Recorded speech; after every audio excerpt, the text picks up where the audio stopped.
Hello, during the next 10 minutes we will cover the major business events taking place from March 14 to 17. This is Events Around the Corner on Kazakh TV. Avtovaz will start a new engine production on the 15th. The US will hit the debt ceiling on March 16. Snap parliamentary elections will be held in Israel on March 17. Let's get to these and other events.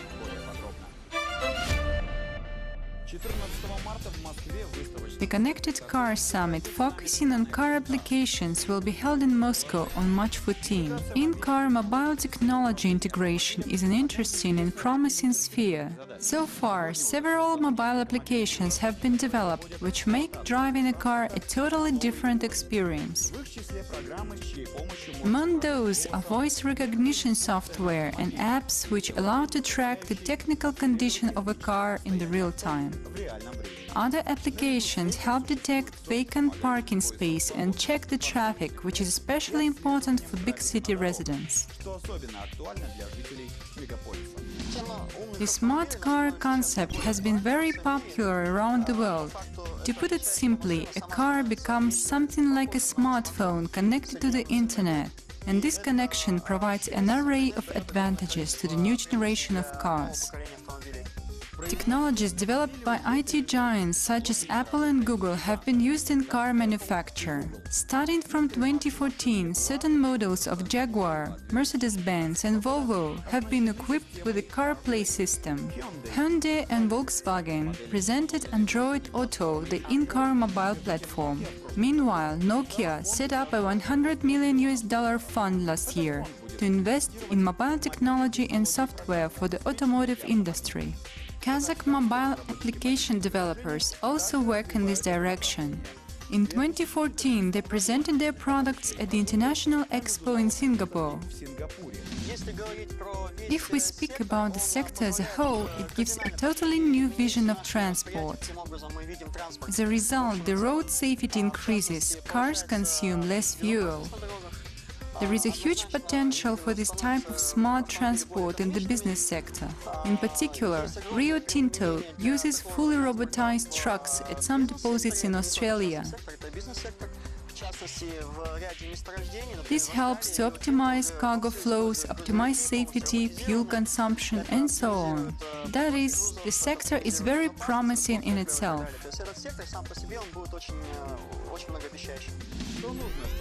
What should be done to make sure this technology is developed and spread? How to provide safe driving experience while using the in-car software? How to protect the software from viruses? These and other questions will be discussed at the Connected Car Summit. The Glasspex India International Expo will continue in Mumbai on Sunday, March 14. It focuses on glass manufacture and processing technologies. It is believed that the first glass items were made by ancient Egyptians. The ancient masters produced jewelry and kitchenware using this material. Commercial production began in late 19th century when a glass furnace was invented. Back then, industrialists started using the knowledge of chemical reactions and their influence on the optical properties of glass in the manufacture. In 1959, the highly productive and efficient float glass process was introduced. It is still in use.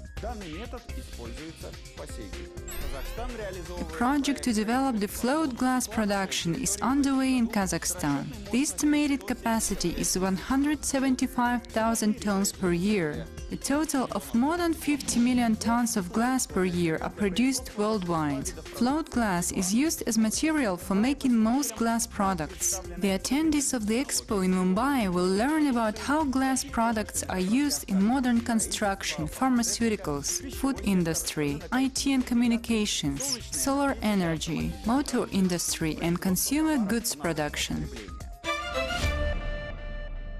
The nomination of presidential candidates ends on March 15 in Kazakhstan. Chairman of the Central Election Commission Kuandyk Tugankulov noted, "The right to nominate candidates belongs to national public associations that have been registered officially, and also individual citizens who may nominate themselves. A candidate should collect signatures of at least 1% of the total number of voters representing at least 2/3 of Kazakhstan regions.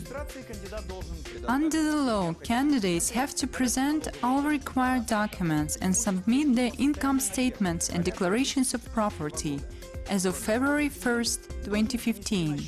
In addition, they must pay an election fee of 1,060,000 tenge. The registration of candidates will end on March 25. Let me remind you that incumbent President Nazarbayev decreed to hold early presidential elections on April 26 this year. The canvass begins on March 26 and ends at midnight on April 24. On March 15, Avtovaz will start the production of the Renault-Nissan Alliance's new H4 engine family. We can increase the localization rates. For that reason, we will start manufacturing engines.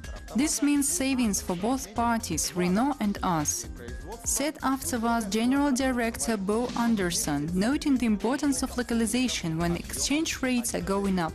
The new 1.6-liter, 110-horsepower engines equipped with aluminum blocks will be used in Renault-Nissan models manufactured in Russia, alongside Lada Vesta and X-Ray.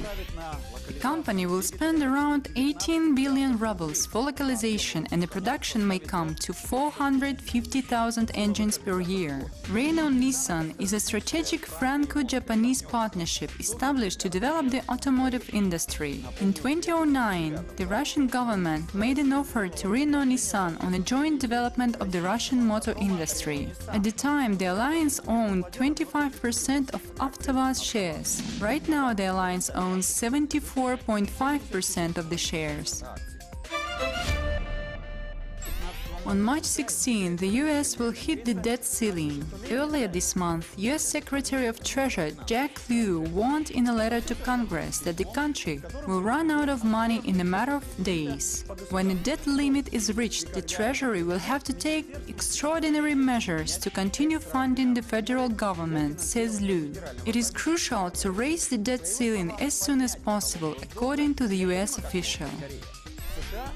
The US is one of the few countries with a legally established debt limit. When the budget for the next fiscal year was not passed in 2013 due to the Republicans' refusal to allow further borrowing, the federal government authorities were closed for more than 2 weeks. Around 800,000 government employees went on a leave and another million worked unpaid.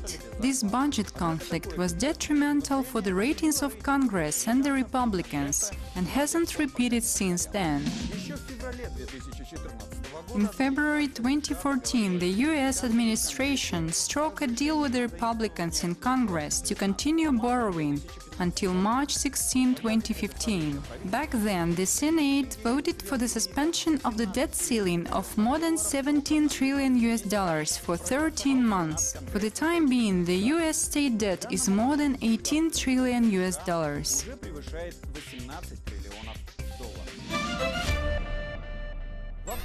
Snap parliamentary elections are scheduled for Tuesday, March 17 in Israel. As a result, the new government will be composed and a new prime minister named. At the end of last year, Israeli Prime Minister Benjamin Netanyahu called for elections 2 years before the established date.